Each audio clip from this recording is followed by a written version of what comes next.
Hey everyone! Do you want to show some elements in your web page from any other source? You can use the Blockquote widget to do this interesting task. In today's video, I'll show you how to insert a block quote using the Blockquote widget from Move Addon. Let me show you practically how to insert a block quote. First, search Blockquote from the widget panel and drag it to the Elements section.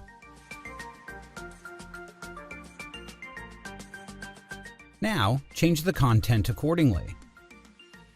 In addition, you can mention the quote source down here. If you'd like, you can change the block quote icon here.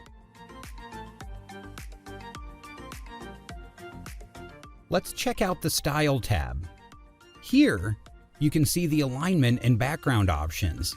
Set them as you wish. Make the necessary changes to customize the styles.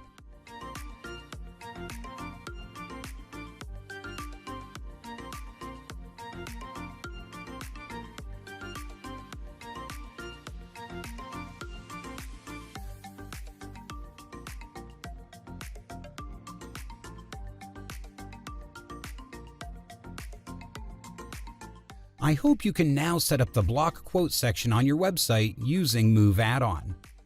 Don't miss our next videos on the other widgets of Move Addon. If you have any suggestions, please leave them in the comments down below this video.